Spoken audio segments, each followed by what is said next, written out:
I'm a service-disabled vet. I'm a father. I'm a firearms instructor. I'm certified through NRA, USCCA. I'm a range safety officer.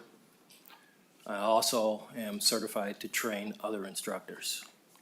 We talk about this in some of the classes that I teach.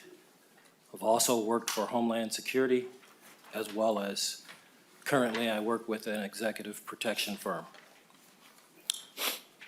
If you enter someone's home in an attempt to exercise an ERPO, and the due process of notifying that individual that this is gonna happen doesn't happen, it's 3 o'clock in the morning, or at the time that person's there, they've got dogs, they've got children.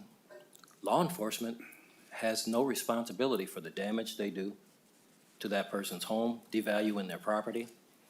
If there are injuries that are suffered in the process of trying to administer this, law enforcement also has the potential of getting harmed themselves.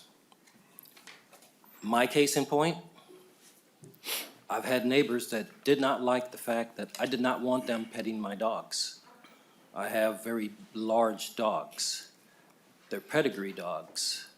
And there were 28 calls to service to my home. Why? Not because of a problem, but because my neighbor just did not like the fact that I told him, no, these are my dogs. They're not dogs for you to pet. He was upset. Let's say this happens where dad takes away little Johnny's Xbox. In the provision, yes, someone could be charged with a misdemeanor, but little Johnny's a minor. You're gonna charge little Johnny with a misdemeanor? He's a child, he's a juvenile, and those cases are closed. All because dad told him, no, you can't play with your Xbox. So he then reports mom and dad, says they've got guns, they're gonna do this, they're gonna do that.